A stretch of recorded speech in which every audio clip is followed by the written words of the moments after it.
what's your favorite scary movie? These words were spoken over the phone to Drew Barrymore's character Casey in the beginning of 1996's Scream. Some of you have seen this movie. You saw it years ago. I saw it just a couple of days ago for the very first time, and now I'm going to talk about it.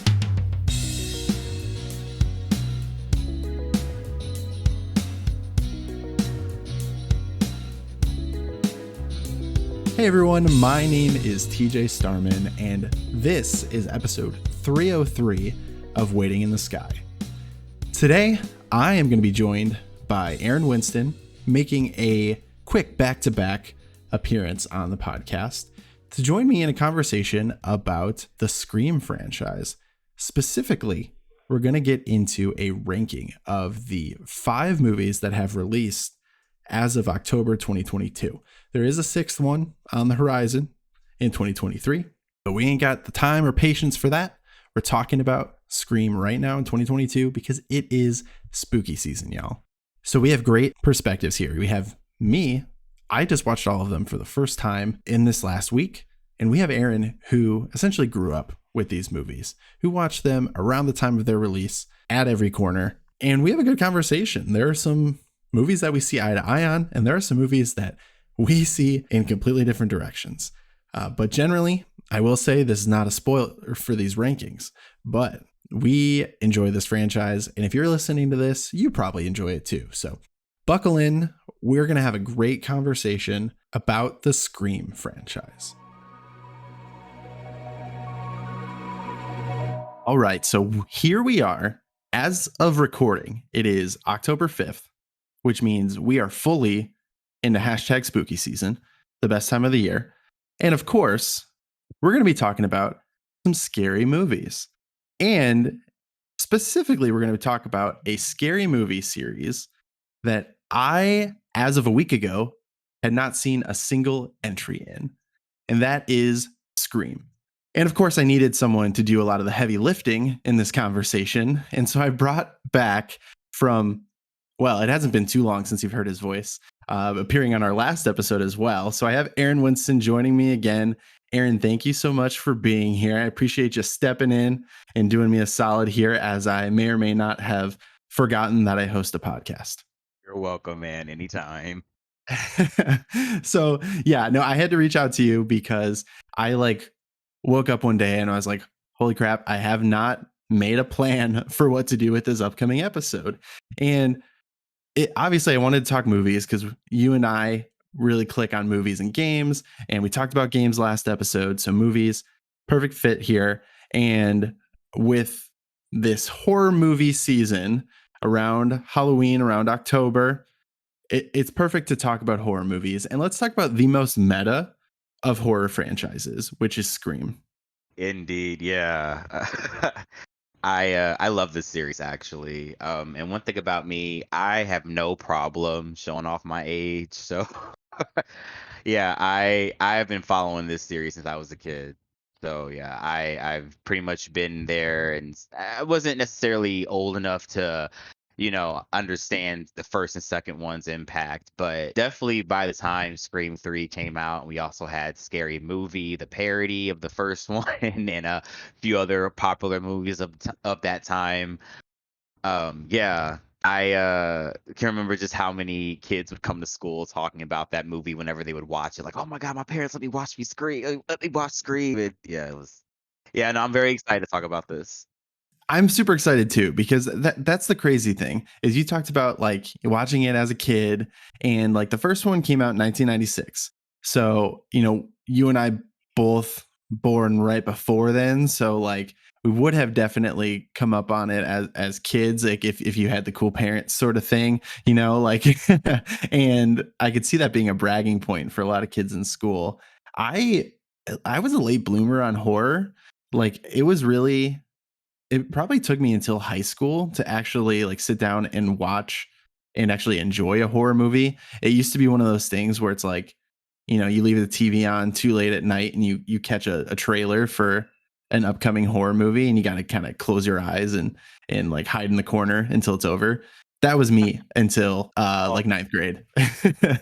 yeah, no, I will never forget how horror trailers lost their mind in the early 2000s. Like, what the heck? Like, but we don't need that. We could do a whole segment on that itself. We really could. And what's great about this conversation with Scream is that we also get kind of this sort of a temperature of the horror movie landscape at various times throughout the years. And I loved this series. I despite this being my first experience with all of them in the year 2022, I really enjoyed this series as a whole, and I'm excited to actually get down to the nitty gritty here and talk about our personal rankings of these five films. I should mention, we're not going to be talking about Scream the series, or if we are, I am woefully unprepared.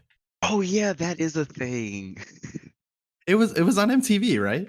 Yeah, yeah, I forgot about that. I may have to check it out at this point, just out of curiosity. But I know I was never interested in it, um, even after like liking horror movies. I mean, it took me this long to watch the actual movies. I was not going to be interested in this series. I mean, I'm watched these movies since I was a kid, and I forgot the series even existed. So there's that. There's probably like two or three people that are just so pissed off at us right now because the Scream series is like their favorite piece of television ever. Sorry, y'all. Yeah, we're sorry. But let's make some more people angry, or probably, because just sharing your opinion is gonna do that. And so for anyone who's new to the show or hasn't listened to an episode where we do where we've done a ranking before, I try to adapt a format that I was exposed to from the Top 10 show, which is hosted by John Roca and Matt Nost. I absolutely love that show. Podcast listeners definitely check that out. But they do this thing where they have what's called a punt, and they make top 10 lists, as the name would imply. And as they're sharing from the bottom to the top their entries and their rankings, they will call a punt if one host names a movie or whatever it is that they're ranking that the other has higher up on their ranking. So it's a little trickier because we have just these five movies that we're working from. But what we'll do is I'll start off and I'll share my number fifth ranked Scream movie. If Aaron disagrees and he has that one higher up on his list, we're not going to talk about it just yet. We're going to go to him and we're going to let him share his fifth ranked. And we're going to keep going that way. That way, we're only talking about these movies when it's on the person who had it the highest list. That way, we're trying to keep it fair, right? So each movie is still going to have sort of a champion to talk about its high points. Does that make sense, Aaron? Well, yeah, it'll work itself out, I'm sure. You were totally checked out. You were like, "This is for the listeners. I'll just jump back in when we're talking about movies." No, I listened to all of that. I'm just like, okay, all right. Yeah. All right. So here's the good stuff for my number 5 ranked movie in the Scream. I almost said Saw in the Scream franchise is Scream 3. I know that I'm gonna have to admit that for this part, I've cheated a little bit, but see, it's hard for me to call a punt on that one. It is, but I guess yes, I'll go ahead and do it. I'll be fair. I'll call a punt on that one because that one is technically higher on my list. Okay. All right. I'm curious. I should say, I don't think I really disliked any of these. I think I definitely just enjoyed this one the least. Well, okay, hold on. I'll backpedal. I maybe didn't like this one. But we'll get Yeah, to it. We'll get to it. All right. So your number 5. my number 5 is Scream 2. Okay, that's gonna be a punt from me. All We're right. we're already getting off the rails here. But I think All right. after we might equal up here after in a second. But yeah, technically yes, Scream 2 is my number 5. Okay, so Scream 3, my number 5, Scream 2, your number 5. For my number 4, Fittingly enough, I went with Scream 4. Oh, major punt. Punt is Oh hell. my god, look at this. Oh, See, this is perfect. This is why I wanted to do it this way. This is why I should mention we didn't share our lists with each other ahead of time. We wanted to surprise each other because we know we have different tastes, and this is perfect. Yeah, so Scream 4 or Scree 4M is my number 4. Screform, as Jeremy Johns called it back There when you it go. came out. There you go. All right, so let's hear your number 4. Scream 3. Okay. All right. We get to actually talk about a movie now. Okay. So I think at this point, I'll go first with this one. So I think I could say I probably liked about 4 out of 5 of these movies. This is the one that I really just didn't connect to as much as the others. I think it was just that I got lost in the sort of meta on meta way that it focused on making a movie as its sort of central focal point. Um, and the weird thing about it is that obviously the first 4 movies were directed by Wes Craven, and Wes Craven made New Nightmare. So we already kind of got that. We got the serious version of this, and then we got this one. And I think I just got lost in all of that. I think a lot of movies that take place in this sort of Hollywood setting tend to be very self indulgent. And it's something that, despite really loving the film industry as a whole, I don't usually get caught up in that. And I don't really buy into that most of the time. So it was a lot of things sort of mixing up here that I ultimately wasn't a huge fan of. Yeah. Definitely agree with all that you said. You definitely feel a significant fine, I'll go ahead and say it, decline in tone when you think about the first one to the third one. Um, However, what gives 3 for me the edge over 2 is the meta actually said something. If the meta of it was completely trash, which some of the plot points of the film was, I mean, I personally, oh wait, how far into spoiler territory can we get? I don't, I think I can't, I kind of lost that part. So we're gonna go full spoilers here. Okay, okay. Most of these are pretty old, with the exception of 2022, which was released in. Ah, man, I can't remember what year that was released. Anyway, we're gonna go full spoilers. Okay. All right, no problem. Yeah, I would have to say it's my least favorite killer reveal. I just never, even as a kid, I just did not care for the brother plot with Sydney. I especially when the reveal of Stu and Billy in the first one is just so impactful. And then in the second one, at least the people involved had actual stakes behind it. And you can kind of interpret one character the way and I'm sure we'll get there when we get there. But with 3, the plot itself, I did not like. I didn't care for. But the what it was saying about the Hollywood machine, I mean, I will always giggle at the Rena Reynolds, the secret life that Sidney Prescott's mother had. I will always laugh at the story of her mother because it's a Weinstein produced film. You know what I'm saying? Like they kind of went in. I mean, they even had and also the violence. I definitely noticed a decline in the impact that the kills had in 3, but when I, began to become more of a film analysis nerd, and I looked into kind of the ins and outs of some films, I did come to learn that Scream 3 was toned down a lot. It's intentional that the kills just aren't as gruesome. So, just with the conversations, I mean, when Columbine happened, and I know it's the big typical thing you always go back to when you think of late 90s, tragedy. But yeah, that really began a conversation about the influence of media on kids when it comes to violence.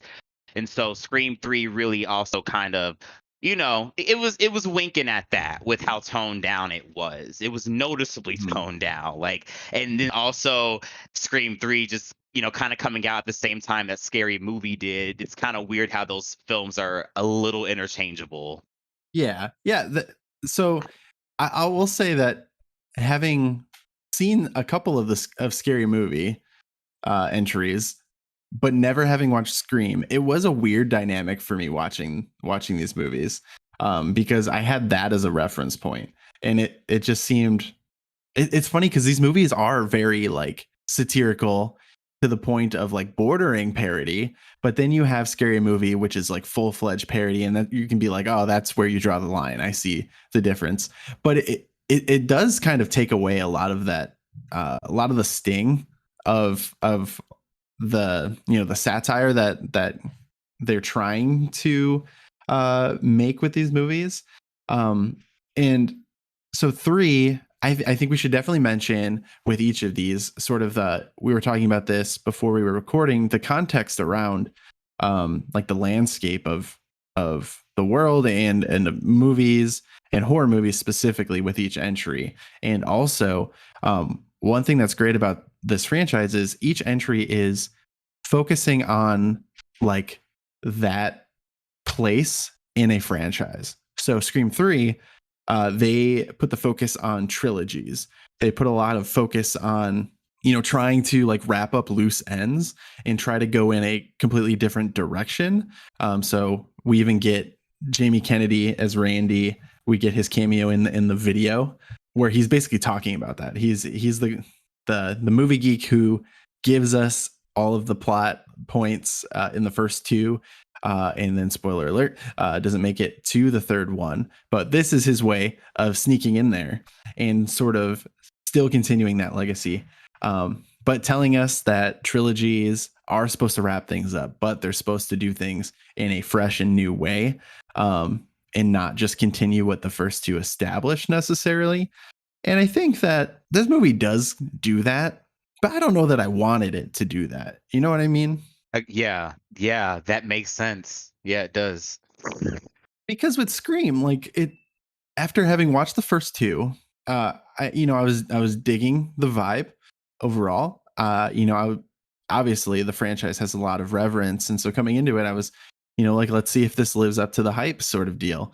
And I really, really enjoyed myself. I enjoyed myself throughout, so I don't think I'm spoiling my ranking at all. But um, this was the point where I was just kind of like, all right, this is another Scream movie, and it tried to do things differently, but not in a very like impactful way, I guess, in my opinion.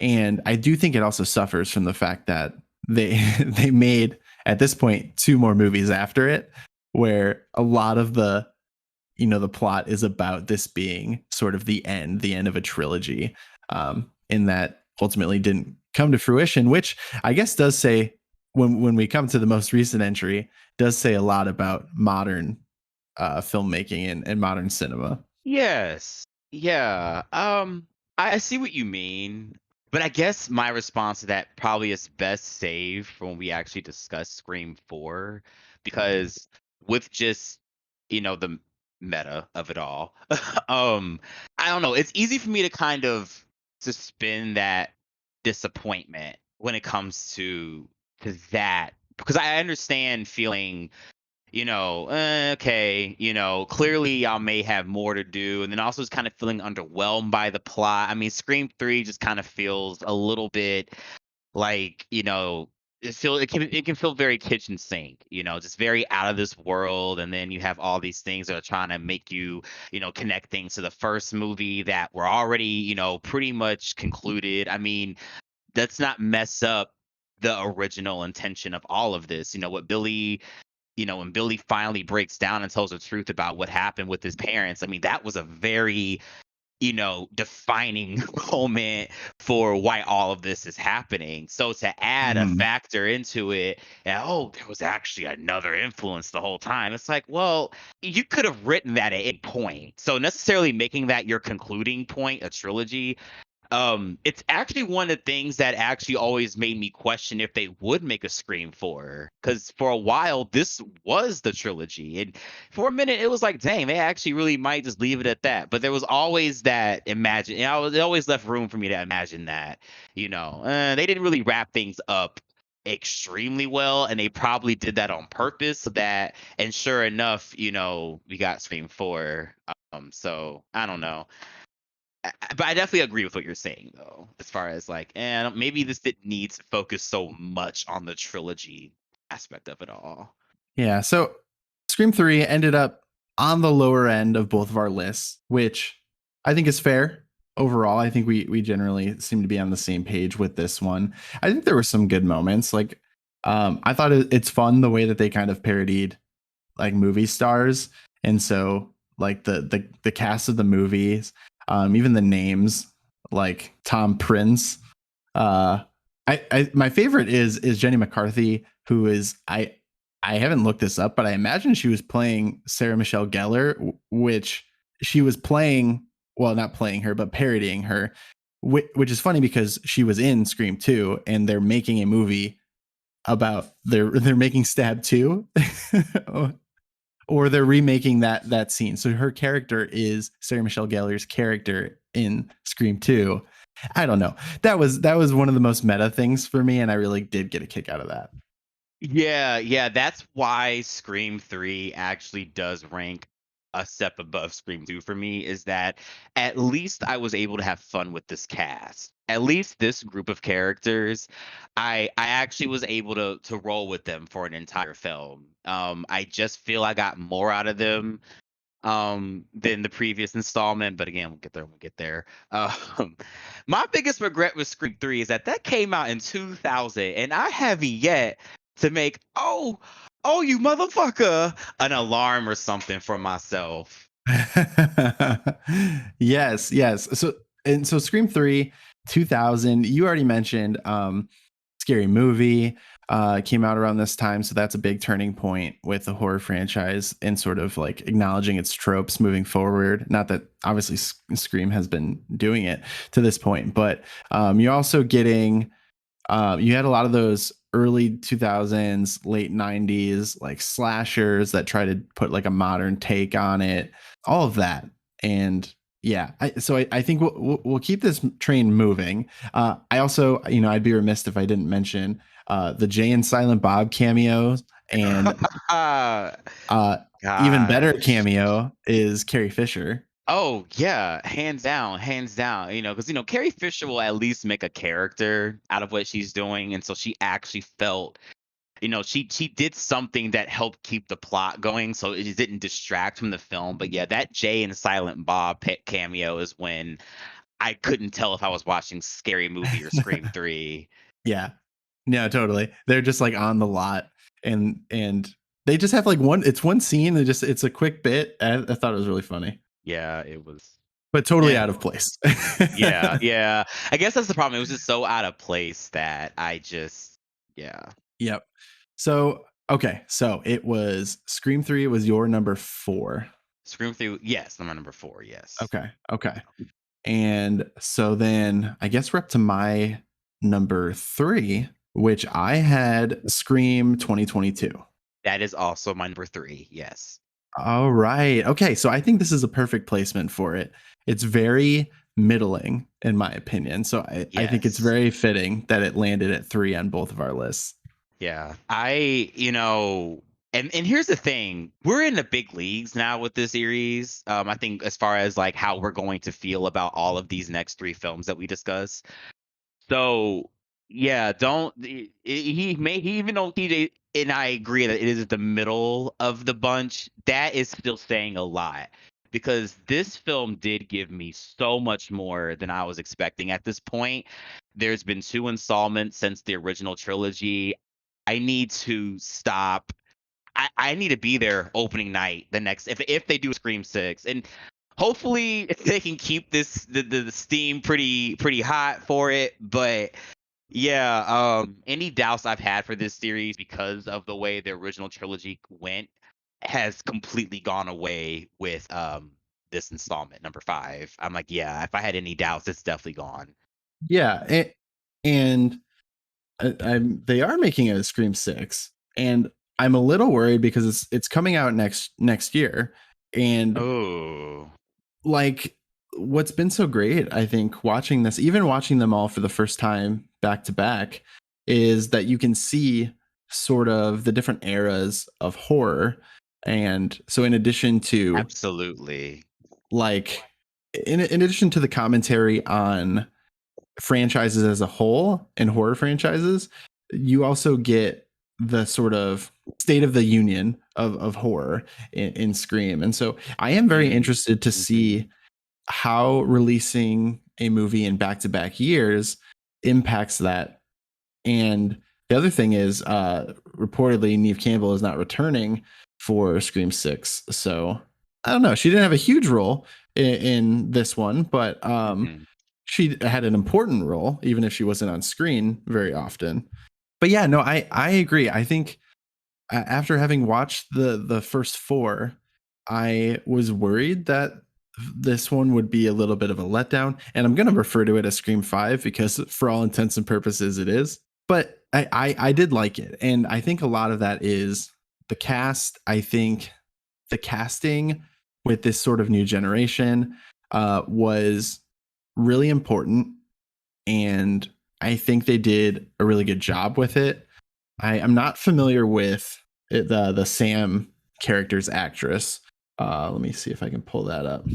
But obviously, Jenna Ortega has done a lot of stuff. She was in X recently, and I love that movie. If you listen to my X review or my Pearl review, I've yet to watch those movies. I really need to. very good, highly recommended.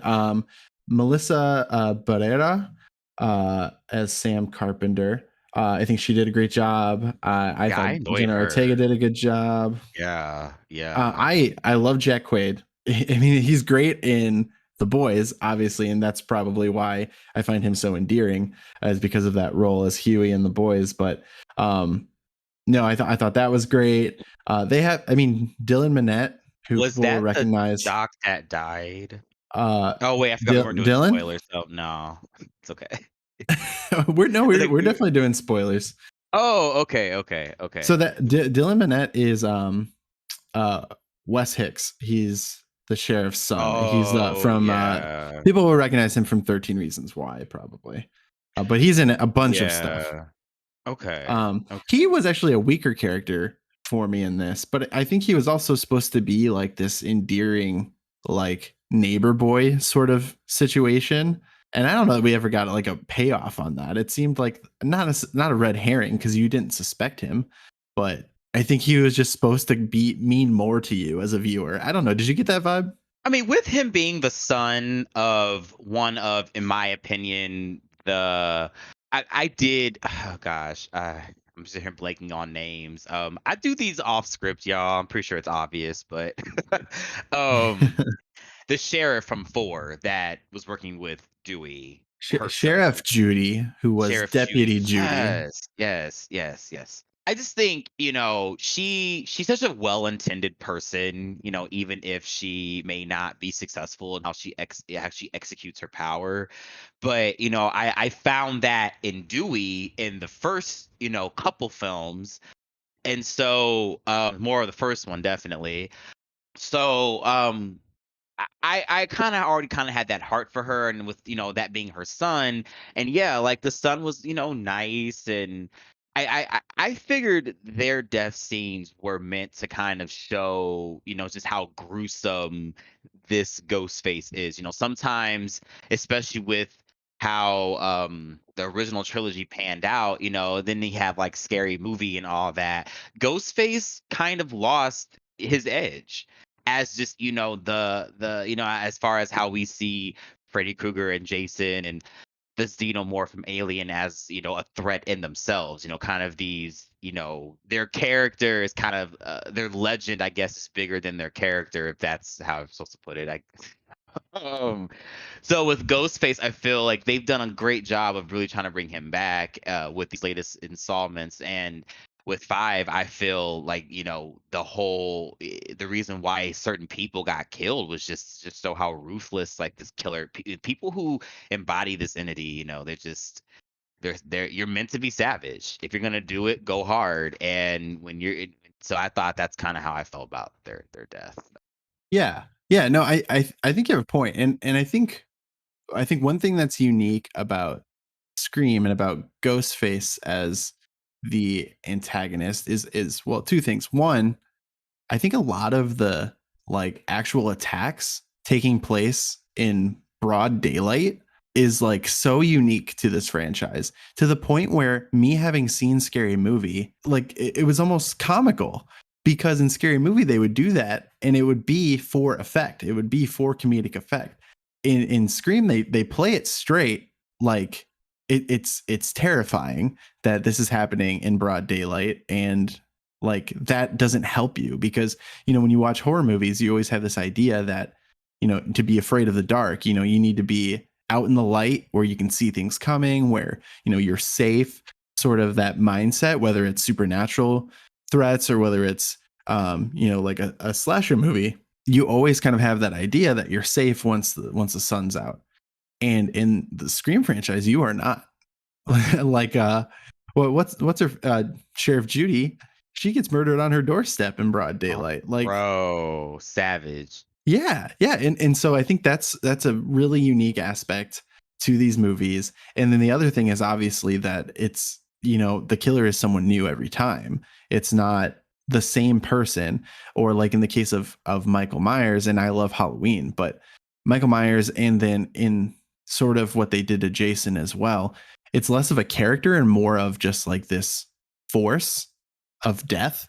Not to step on Final Destination's toes with that comparison, but you know what I mean, where it's just like Yeah. this unstoppable thing that just keeps moving forward and is going to kill you eventually. It's different, where in Scream it feels like it is a mortal presence, but still very threatening and doesn't play by the rules. Yeah. Yeah. Ironically enough, because it's all about the rules of horror movies. Well, that was the point. This is the requel. That which is why it's Scream 5, unofficially just Scream. Or it's Scream but unofficially Scream. But I don't know. It's one and the same, but I thought that kind of played to how, and this especially since, Scream 4 came out. Yeah, it was more remakes than, because there's even that part, we'll get there, that references that part era of the 2000s. But we hadn't, I feel like right after Scream 4 is when we have this whole barrage of rebooted franchises that don't change the name, that basically come out, with the title that they originally did. Tomb Raider is just 2013 is just Tomb Raider, and then you have the sequels that follow, and then just so many things like that. Films had that as well. Like it's a remake, but it's also following the story. It's not necessarily, just doing it all at once. So just calling it under the umbrella of just what the franchise is, which is, the name of it, whatever. It is harder to talk about this series than I thought. I'm getting so tongue tied, y'all. It's to think of the meta and try to speak on it is like a mental tongue twister. It is, especially with the way we're doing this. So I apologize for that. But no, you're totally right, because I mean, specifically in horror, and they even like call it out, like the reason it's called Scream is because it is the requel. It is like a soft reboot of the franchise, but still within the universe. It's following a certain path, and so it's playing off of Halloween, which was Halloween 2018, which did that. It's playing off of Jigsaw, which kind of did that. It's following that same sort of pattern. So that's where it's offering its commentary, and it's also trying to do the same thing, because honestly, I mean, the reason we see that so often is because these entertainment industries are, maturing so much that they're at a point where you can capitalize off of brands, but you have to do it in a fresh new way. You can't just continue what's already been done. So like that's why we see it so often in, we see we're even seeing requels in television series now. I mean, we had what, Fuller House, so this will Right. be good for TikTok. So I'm gonna have to remember this timestamp. But Scream 2022 is the Fuller House of the Scream franchise. And I mean that. Uh, yeah. So the thing is that they are so on the nose, which you would totally expect from Scream because they always are. And at one point, they even call out like they have one of the twins is talking about like they're going over who might be the killer, and then they're going over the rules of the requel, and they're talking about how they're all like related to the legacy characters, but they're not like, so they're playing off of that, but they're not, continuing characters, but they have to be somewhat familiar. The audience has to have some sort of familiarity. And so you get, the twins are Randy's niece and nephew.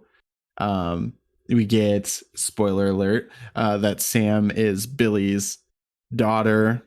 Like there's these connections to the characters that we know from the series, but they're not the characters themselves.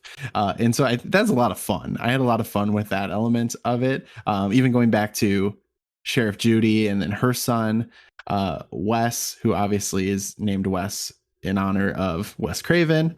So there was a lot to really enjoy. And I think it's a cool element that it was Richie and was it Richie and Amber who were the killers in this one, that they, if I'm not mistaken, don't have any connection to the characters from the franchise. They just wanted to sort of infiltrate and make their name off of that legacy, which I think is another sort of meta take. Yeah, yeah. And furthermore, it kind of seemed like they were I thought it was just in my head.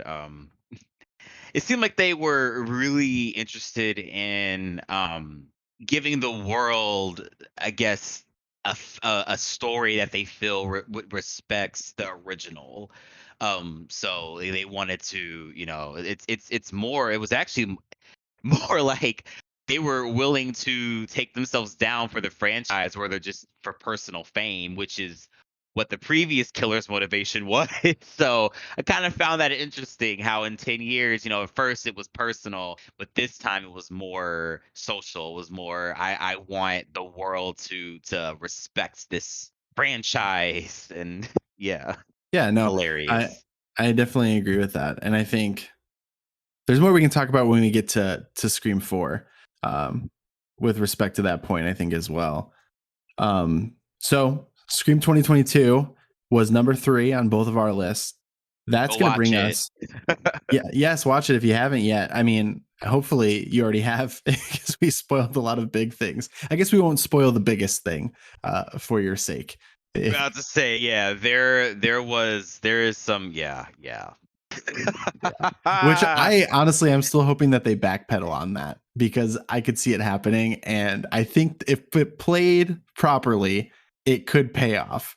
But I don't know. I don't think that they're doing it, but I think they could. We'll talk Anyway, after. yes. Anyway, so we're down to our top 2. I will go first. My number 2 is Scream, the original. Hunt. Hunt. Fair. So, your number 2, sir. Scream 4. All right. All right. So I will let you go ahead and sort of gush about Scream 4 first, and then I'll come in and try and kick the legs Yeah, out from yeah, underneath yeah. Yeah, yeah, you. yeah. Kill my dreams, please. Because yeah, I was expecting us to honestly agree on our top 3. It's kind of a thing where Scream 4, it is seen as the one that brought it all back. It's the remember in the mid 2000s when all of a sudden Mariah Carey just owned everything with We Belong Together and the other singles from that album that she had at that time. Like it's just like out of nowhere, like just a big comeback. And like that's You kind of mean the Christmas how lady? Yes, the Christmas lady. Remember in 2005, before she became the Christmas lady, she still had some pop steam in her, and for a moment, we was she was running things. But point is, I just say all that to say that Scream 4 really, any doubts you had or any problems you had with 3, I just feel got fixed in 4. Any problems you had with 2 and 3 combined, in my opinion, got fixed in 4. Ghostface came back. That's why I brought up the Mariah Carey thing. 'Cause it's like, came back strong. Like, bro, like, did not need to be scaring the hell out of us like this. With how sneaky and gruesome and even savage on the phone. Like, Ghostface got kinda soft, through the original trilogy. But in 4, he was like back to cussing people out and shit on the phone. Like,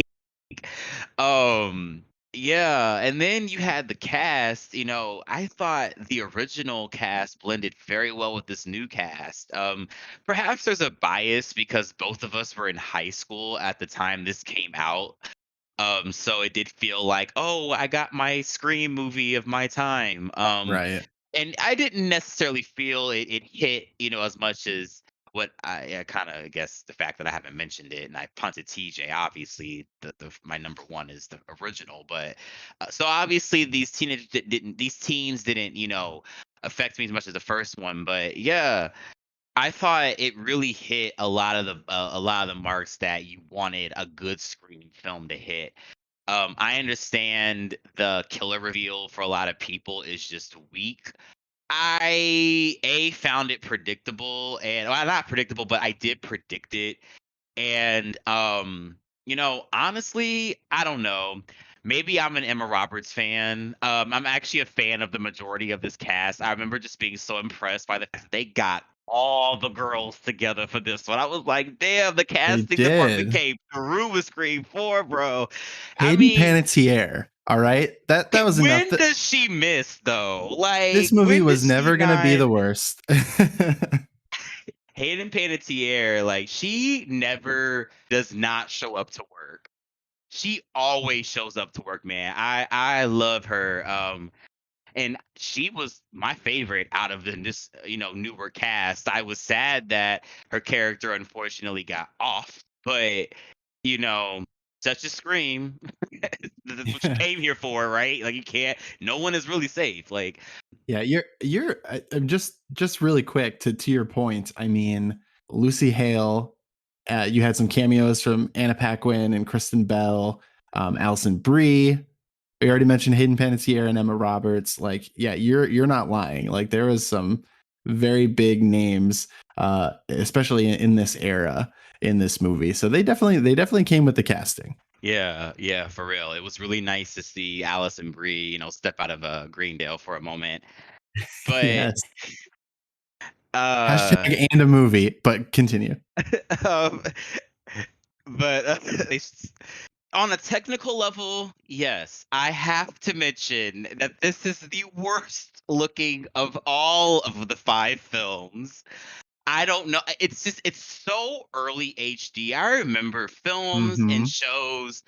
HD was a process, y'all. If you are someone who wasn't, a tot at the time, and you can remember just how far we've come since, 10 years ago, just with how we would just wash out backgrounds so easily, so things would just bleed together on the screen, and every freaking actor, like, I was curious, was everybody using the cameras from Twilight and forgot to take the glitter filter off or something? I mean, so many films and shows at this time had this problem. So to watch Scream 4, I'm like, yeah, I remember this bullshit.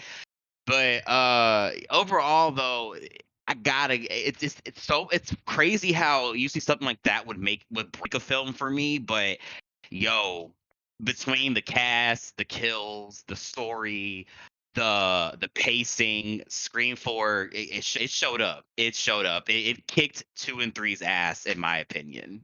So I mean, you are warming me up to it as you make your points. I'll admit that much. I I will say, like I said, I like 4 out of the 5 of these movies, and with 3 being really the only one that I wasn't super big on. I did like this movie. I just think that maybe I wanted more from it, and maybe that's fitting for this the quote unquote remake one, because that totally fits. You know, you think of I can Friday the 13th, obviously, you get that remake, you get the Rob Zombie Halloween remakes, you get some of the lesser known, like do we get like the Poltergeist remake around this time too? I'm thinking of A Yes. Nightmare on Elm Street. That I don't know why Yes. I was blanking on that, the other Wes Craven franchise. That movie just awful what they did. The Hills Have Eyes, respectively. Mm-hmm.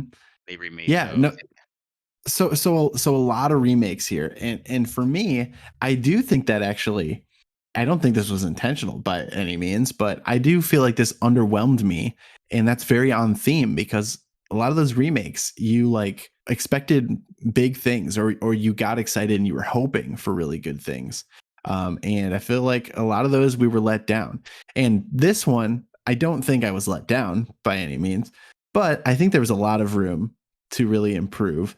I don't know. Some of the killers sort of come out of nowhere, with I think 3 being the weakest, but this one also, the motivation for Emma Roberts' character, Jill, is kind of a dumb one, but even more dumb than that is uh, her accomplice, Charlie, who's played by a Culkin.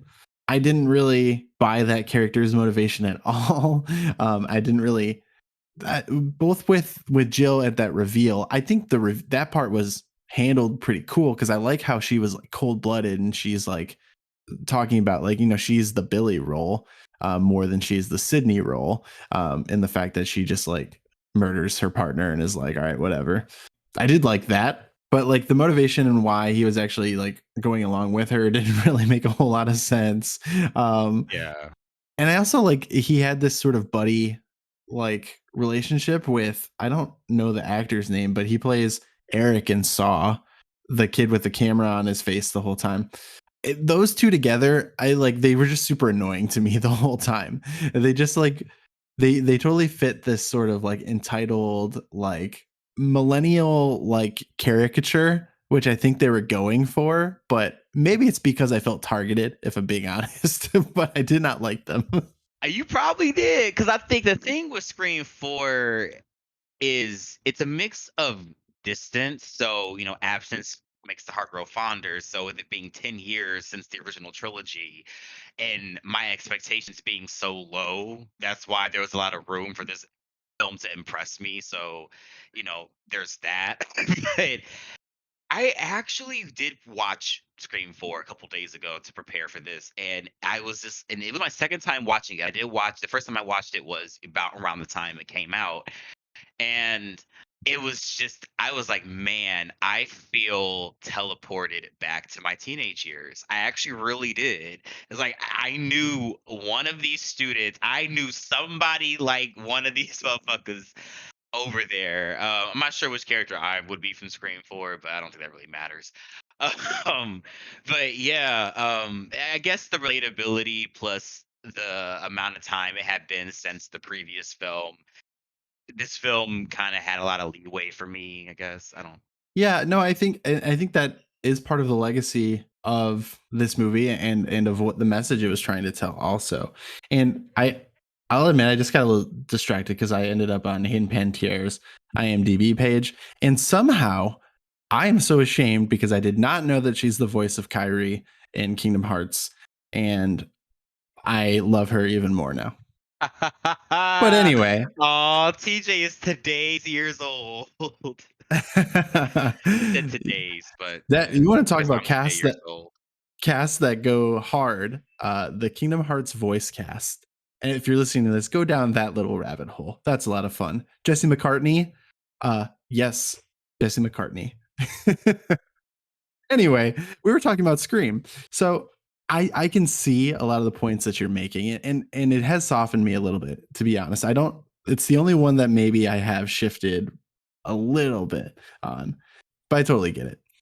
Any last points about Scream 4 before we move on? Nah, I mean, at this point, if you haven't seen it, go watch it. Yeah. I mean, I don't know. I just think it really hit. It just really hit as far as horror. You know, those tones you want your horror films to hit. So, you know, don't let the shitty cinematography keep you away from this movie. Yeah. Yeah, that's fair. So I am going to switch up our formula for these last two because we are on very different ends of the spectrum on Scream 2. And so I think what I want to address that before we wrap up with the original here. So uh Okay. what ended up at as my number 1, but your 5 Yes. is Scream 2. I didn't expect that at all. I really thought we were gonna agree for the majority of this list, but hey, such is life. And honestly, we kind of did. It's just this one we were on like the literal opposite ends of the spectrum. I think this may have had the benefit of being obviously the second movie that I watched in this franchise, but um I thought it was so much fun from the very beginning. And I love this cold open with Omar Epps and Jada Pinkett Smith as Jada Pinkett, because I thought there was a lot of things that they were playing with here. So obviously they were. This is the first like meta take where you get the Stab series within Scream, which I think is brilliant. I love what Mhm, they established with that and the way that mhm. it serves as sort of the punching bag for them to target themselves, but through this fictional Stab franchise. So I thought that was great.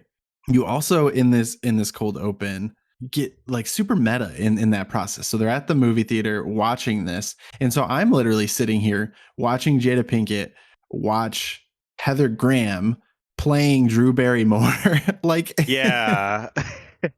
and I realized that I came to that realization and my mind was just blown. And I thought that was a lot of fun. And I And if also you thought it look was great. into that, a lot of those ins and outs of the Stab versus Scream cast are all people who auditioned for, like, the same roles and stuff. Was it really? That's Oh, awesome. yeah. I mean, when first you had Drew Barrymore, who originally was supposed to play Sydney, but Mhm. then changed her role to Casey, and then I believe, Tori Spelling, Well, they reference Tori Spelling, I think, at like Gail does, like, don't have Tori Spelling play me or something like that.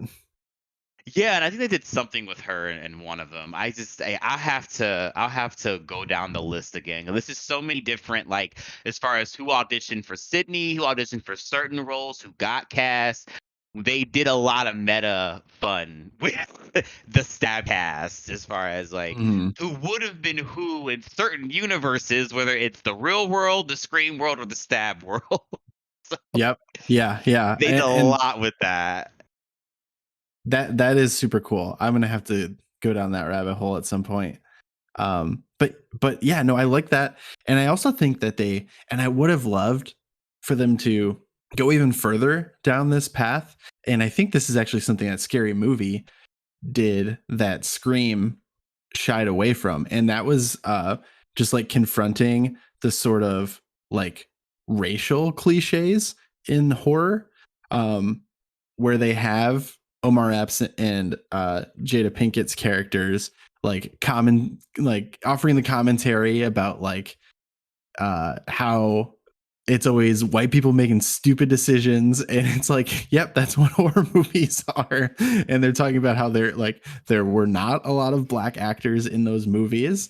And I think that's like I said, I think Scary Movie like goes even harder at that stuff, and they weren't afraid of making jokes about it and like well like calling it out through jokes, whereas this was trying to play it I think a little bit more straight. But I thought it was great, like the way that they opened with those characters at a movie, to sort of touch on that in a more subtle way, but to offer that commentary as well. Yeah. Yeah, yeah. No, I definitely find the opening my favorite part of Scream 2, just with what it was saying.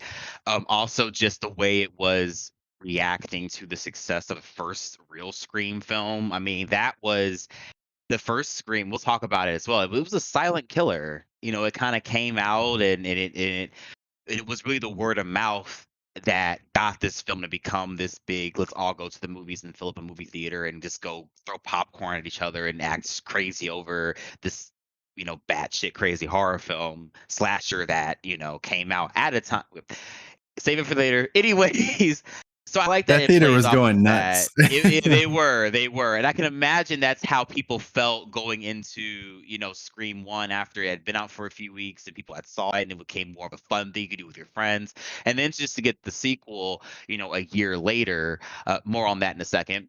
And have them kind of play I'm sure like Scream 2's like premieres was just crazy with people just like having so much fun, like, oh my god, it's back. And yeah, so Yeah, and the theater like experience that they show and the way like everyone's standing and they're all messing around and screwing around. Just as a quick aside, like I would hate that so much. I would be it's so uncomfortable the entire time.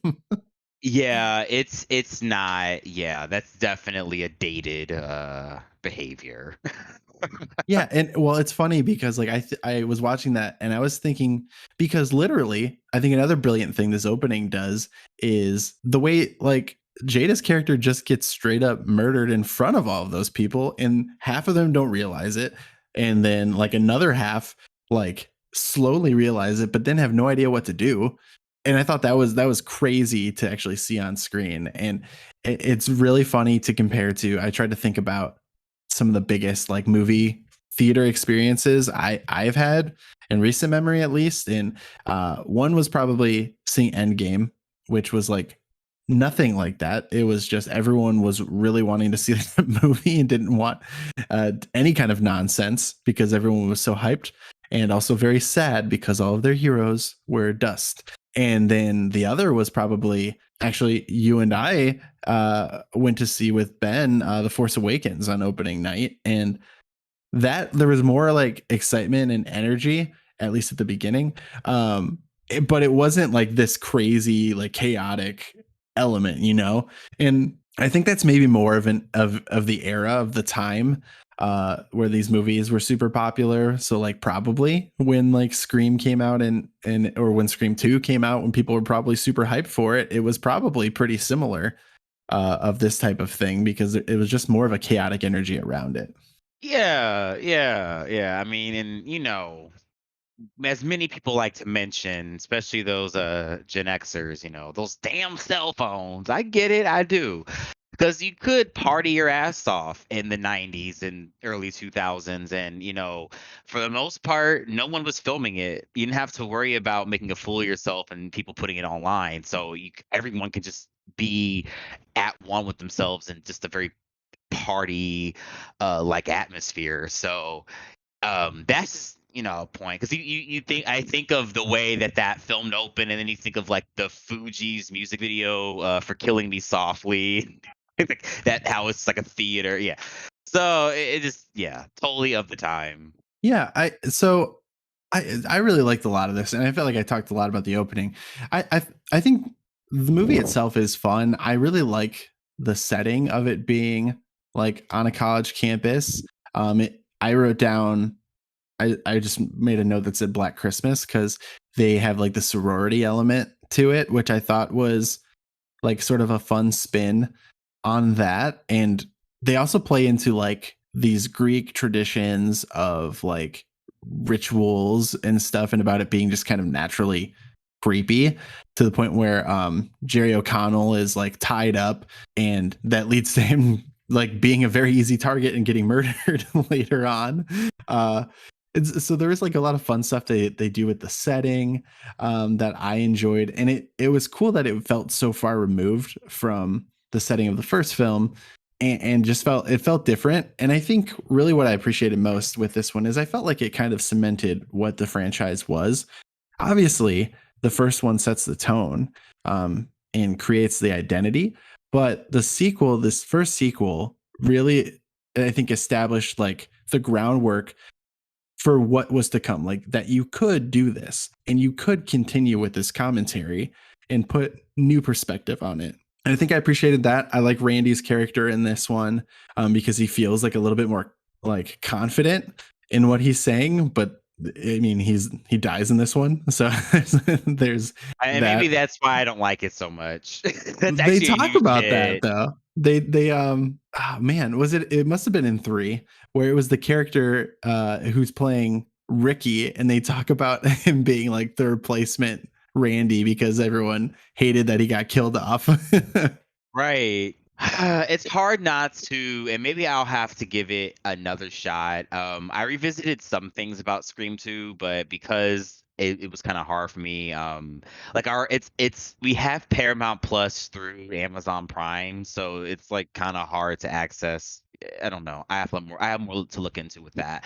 The point is, no, Scream 2 wasn't just available for me to just watch it there and then. So I first of all, I don't hate any of these movies. I don't. But since we have to rank, the reason why it's my least favorite is because I just did not feel the charisma from the cast as I did in the first one. I'm not saying they didn't have it, but I just didn't find myself caring about a lot of these characters.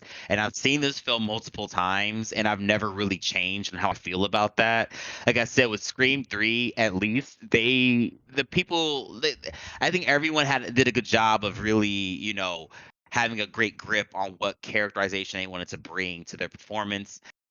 With 2, after I really did feel the beginning was the best part.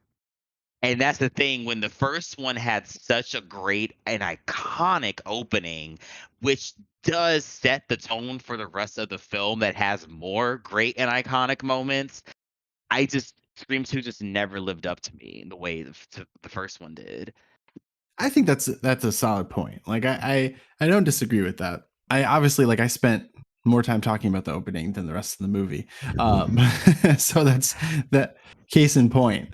I mean, Um, that Sarah Michelle Gellar scene was a savage, though. that was good. That was a good part, and and for me, people who know me well know that I love Buffy the Vampire Slayer. So, I always had a no. So that's what I mean. Like, I had to see Randy get killed. I had to see Buffy get killed. I hate this movie. Well, I think that speaking of characters, I really liked like Liev Schreiber as Cotton Weary, his arc between Yeah. 1 and 3. Yeah. And in 1, you just get a shot of him like going into a police car. So he's not really in it. But I thought it was so cool that they brought him back. They brought the actual actor back to expand on that character in this one. And you get to see that, he wants to capitalize on what the pain that he went through on his story. And I think it's kind of a realistic, take on someone, rather than. And I think it's interesting because they could have had him just be out for vengeance and be the killer, but that would have been too obvious. But they kind of played it off where he's not necessarily a good guy, but like he's not a bad guy, but he'll do the good thing for himself at the end there. And I think that I actually think he's much more likable in 3 than he is in 2, despite him being just a small part in the opening scene in that one. But I thought it was fun what they did with his character as a whole through those first 3 movies. And then Timothy Olyphant, just come on, man, that he is awesome. He is awesome. So I loved having him in this one. You are on the money with this Scream 2 conversation. You literally, the opening, Cotton Weary, Timothy Olyphant, you literally hit the top 3 best things about this entire film. So There you go. kudos, thank you for at least recognizing those great points in that film, because yes, what a lot of people love, and so do I, about this series is that as much as it, for lack of a better way to put it, it does poke fun at horror in a way. Like, it definitely has a sense of humor towards the horror genre, like in the way that it executes its meta isms. But what Scream has done, and I feel this is very, very conscious, it is very consistent with its casting. So if you're in the story, it doesn't matter if it's just a sprinkle or, a major role. You are a part of this living, breathing universe. So it really actually is what makes the meta of the Scream films more impactful, because you actually are, between your world. So you're watching these actors play these characters, and you have the actual Scream movie. Then you have the Stab franchise that lives within it. You really do feel like you're a part of a connecting Screamiverse, as many people Yep. would probably say it. Because I mean, yeah, you had Cotton Weary be a very small role in the first one, but then he has a great role in the second one, which actually added to the film, which is very impressive. A lot of storytellers can't pull that off, or they just don't. I feel like a lot of times when people try to do stuff like that, it can go awry. So yeah, and then I'm a Timothy Oliphant fan, so I mean, there's that. I will always, yeah. That dude, he's just like Hayden Panettiere. I feel like he always shows up to work. He does. He always makes the most out of how big or small his role may be in something. Yep. Quick aside, because I think we're ready for the main course. But on that note about Timothy Oliphant, The Crazies, super underrated in my opinion. I had a lot of fun with that movie. So if you've not seen it and you're a horror fan, give it a shot. Anyway, if you're listening to this, and especially if you've made it this far, you probably are a fan of 1996's Scream. And clearly, Aaron and I both are. It was my number 2 in this ranking, your number 1. So the consensus number 1. And I mean, it's very iconic. I went into it knowing that, and then I came out of it understanding that completely. It was so just like this fresh take, and just the way that it was able to turn the camera on itself, so to speak, and the fact that it's Wes Craven. I mean, this guy created one of the most iconic horror franchises and slasher characters in Freddy Krueger and Nightmare on Elm Street, and then he was willing to turn things around and be like, well, this is everything that is ridiculous about this industry and about the horror genre, and to do it so successfully, and to literally lay the formula out, but carry it out in a way that was so well crafted that you didn't even care. Like they're basically calling their shot the whole time, saying this is what we're going to do, and then they do it. But because they do it in a slightly different way, you can appreciate it that much more. Yeah. It's really impressive how Wes Craven was able to, be a part of the 70s and 80s. I consider, a golden age of horror. Well, I mean, yeah, I mean, when you think of golden age of horror, you think 80s Freddy Krueger, all that.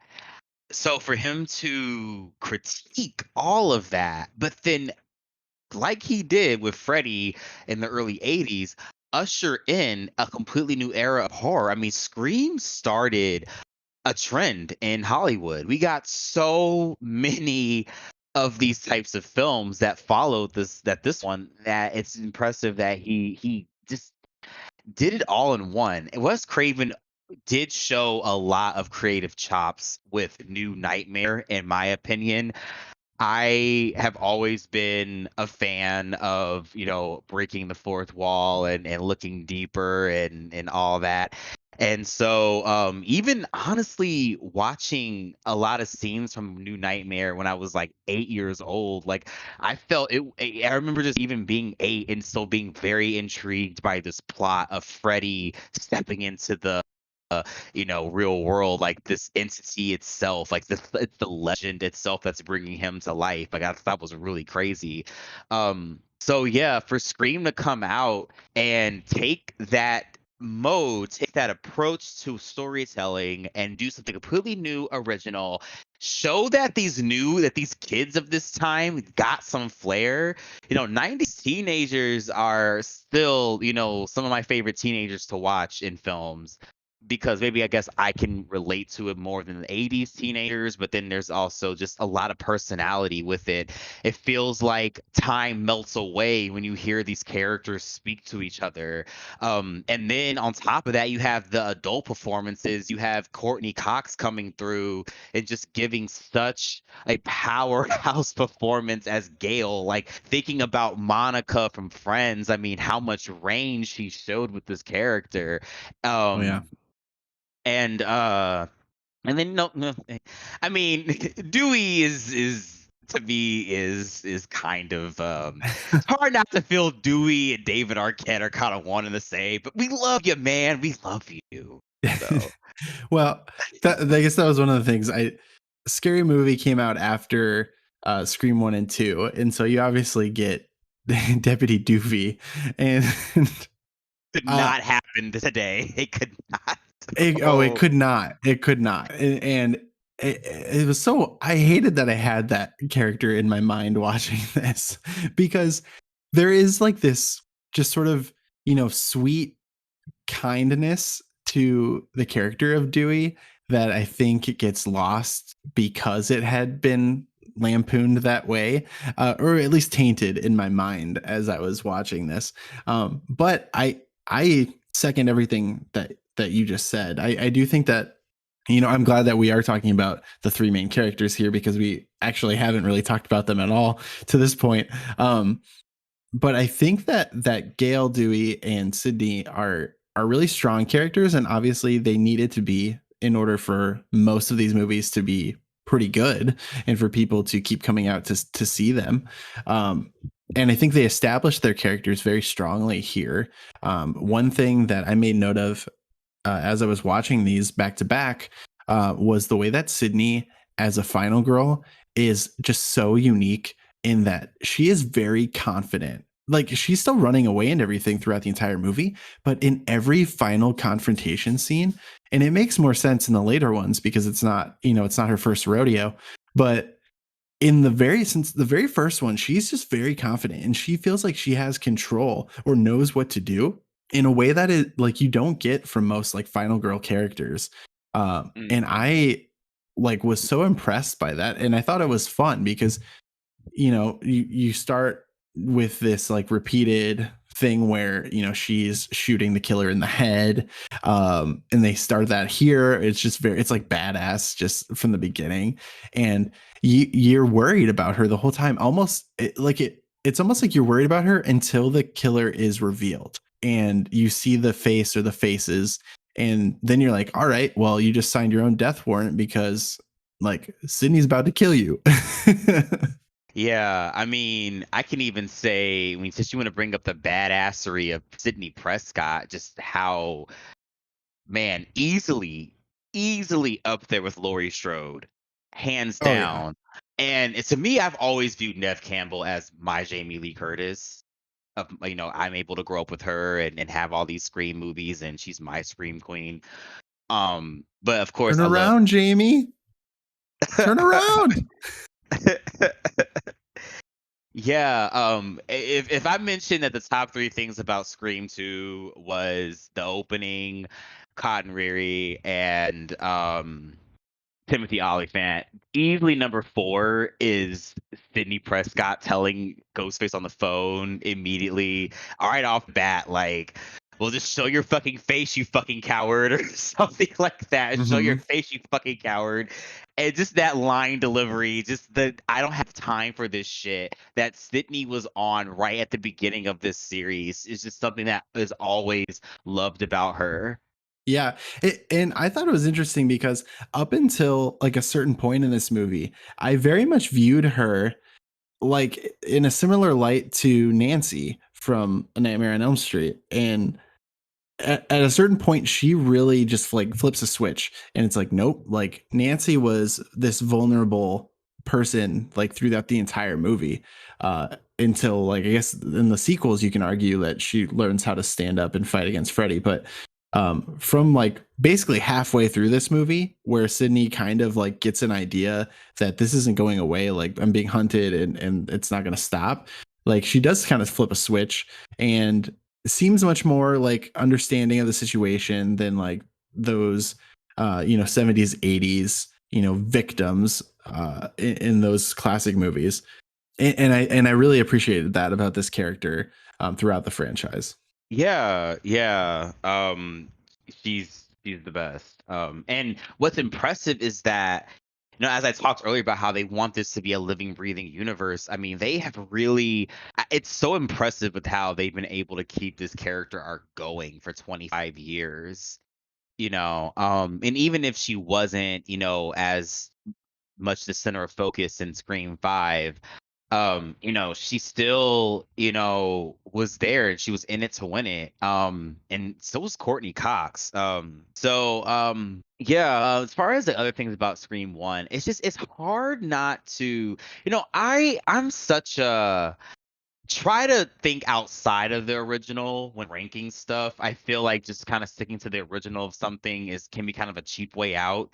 But with Scream, I just feel it works. I mean, they even say over and over again throughout the series, don't fuck with the original, or they say something about Mhm. it all going back to the original, and I don't find it ironic that we didn't even really mention a lot about or go in depth about the main three characters, Dewey, Gale, and Sydney, until we discussed Scream 1, because it all goes back to the original. But Yeah, yeah. yeah, it's really it's awesome that this film was able to be the impact was able to have the impact that it did when it came out. It's for a lot of people it's seen as what brought horror back. In my opinion, horror was not dead in the 90s. I just think it was in a different place. Because it's like, don't act like Silence of the Lambs didn't slap. but but you have like Silence of the Lambs and Jacob's Ladder, and even on TV, I mean, you have freaking X Files. So it's like, there was still things going on. We were just in a different place with horror. But I think that that big blockbuster horror experience was dead at the time, and so Scream brought it back.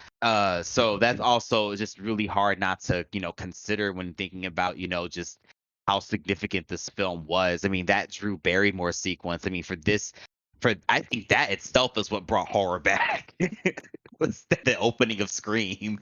Well, yeah, and if I'm not mistaken, like they marketed that movie as though like Drew Barrymore was like the star of it. Yeah, they really did. Yeah, the thing with Drew Barrymore is I believe she was originally cast as Sydney, but then recast herself. Well, I guess not recast, but changed her role, or she pitched to change her role to Casey. Because she felt that would make this film a lot more impactful.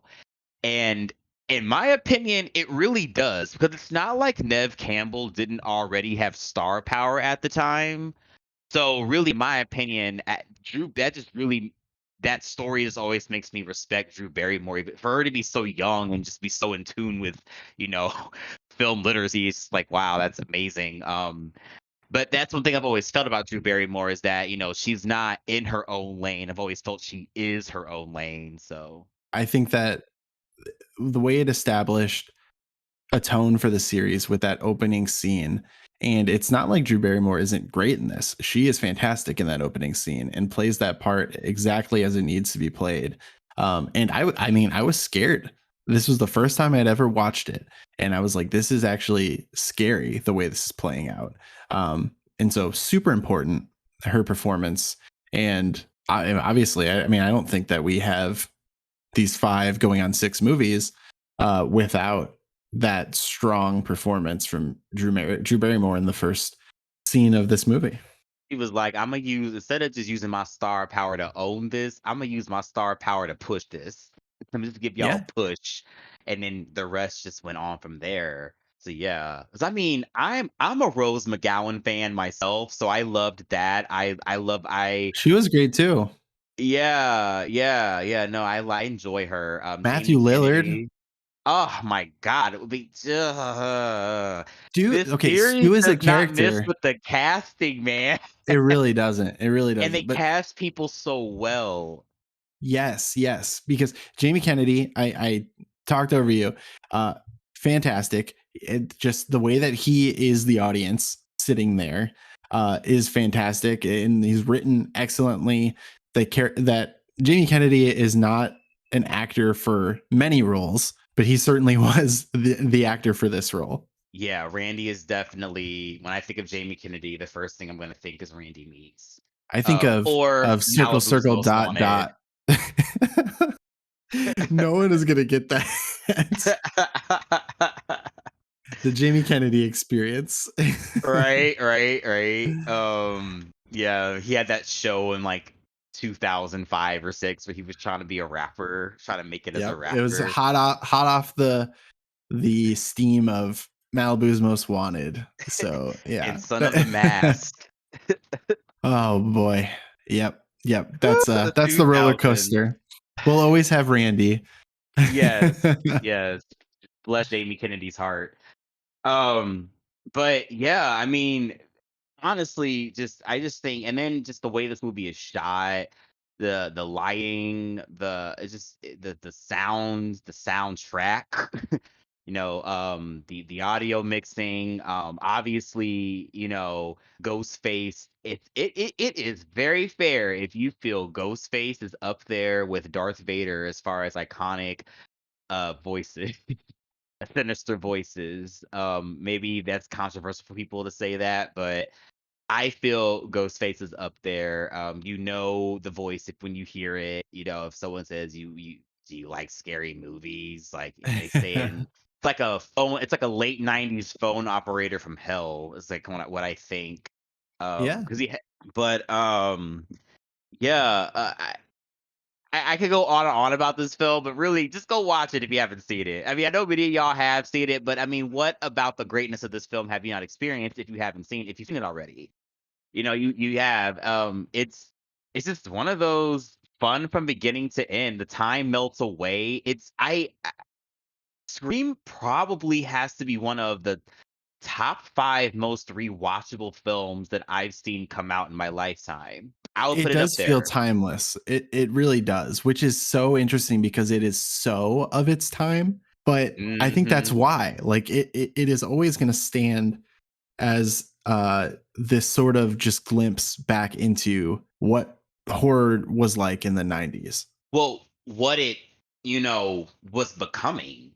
Yes. Scream. So like what it was viewed as in the 90s. Yeah. Obviously, it had been built up by the 70s and the 80s, but it's sort of like that retrospective take a look back at what it's become, exactly like you're saying. Yeah, so I guess like it's like Wes Craven figured out like he'd be meta, with the way critics did like New Nightmare, but it wasn't necessarily. I don't know. I like it, but I guess I haven't seen a lot of people bring that film up when it comes to a Freddy movie. They're probably just gonna watch like the first or third Nightmare on Elm Street. Those are kind of seen as like the best. Yeah, I guess just figured out, tone down the meta and just make it more of a fun just make it more fun, I guess. I thought I had something else with that. But I just think about how like when I think of the characters and the conversations that Wes Craven and I know her first name is Heather, but I always feel like I don't know how to say her last name, so I don't want to disrespect her. But the woman who plays Nancy, we all one of the OG Scream Queens. But like, those conversations were just like so deep and intense, and you really had to listen to the dialogue when you did come here for a Freddy movie at the end of the day. But with Scream, that translates into Randy, and Randy's a lot more fun to listen to. He's a lot more intriguing. He's a lot more passionate about, what he's. I'm not saying that they weren't intriguing in that movie, but it was a lot of. New Nightmare is a very silent movie, and Scream is very loud, big with personality. No, I think that's a good point. I think it definitely speaks to the franchise as a whole. And I think from someone who grew up with it, like you, to someone who just really got a chance to dive into it, I think that's enough of a testament to just how powerful and how great of a quality this franchise is. So I think we're gonna leave it at that. I think this is a super fun conversation. Really great to see where our viewpoints lined up and see where they went in totally different directions. But I think ultimately we're both, big fans of this series. If you missed any of these movies, this is your, reminder to watch them. If you need to go back and watch the first one, please do. If you need to watch the latest one, please do. I don't think you're going to go wrong with any of that. But Aaron, thank you so much for hopping on the mic, talking movies with me, talking horror movies, and talking Scream. Yeah. Anytime. Y'all take care. Enjoy y'all spooky season. Be safe. And, make sure you lock your doors and check your caller IDs. So it turns out the Scream franchise is pretty good. If you somehow listened to that whole conversation and you hadn't seen any of them, so sorry we spoiled so many things, but definitely check it out. It's super fun. It's a franchise that I had been meaning to get into for the longest time, really ever since I started to really enjoy horror movies. And so the chance to really get into those movies over this last week for the first time in 2022 and take in all of those perspectives, all of those different commentaries that those movies are offering over the years, over decades, was really fun. And I want to thank Aaron for coming on to the show and joining me in that conversation to really break down each movie, and really the rankings were secondary there because we just wanted to talk so much about how much we generally liked those movies. So thank you, Aaron. And thank you so much to you for listening or watching on YouTube. I definitely appreciate it. If I could ask one more thing, if you are listening on your podcast platform, please take a moment to rate and review the show. It really does mean so much to me. Obviously, 5 stars would be great, but give your honest take. I appreciate it. And if you are watching on YouTube, first off, you're probably asking why there isn't a Pokemon video that you can watch right now. And hopefully there will be this coming Saturday. I am a little bit behind on the most recent Pokemon video, but I think it's a fun one and it's going to be up soon. I'm aiming for Saturday, October 8th, and just still hoping to turn around and have the following one up on Saturday, October 29th. So if you are listening on the podcast platform and you are like, I don't even know what you're talking about, I do some exclusive YouTube only Pokemon challenge videos over on our YouTube channel. So check it out if you haven't yet. On YouTube, if you want to do me a favor, like this video, leave a comment, subscribe, all of that. You obviously know that this is super helpful. And I really appreciate it so much. Our YouTube audience has really grown, largely because of those Pokemon challenge videos. But if you're listening to this podcast episode and want to help boost the rest of these videos, if you've enjoyed what we've done today, there's a lot that you can check out. So I really encourage you to do so. And thank you so much for what you've already done.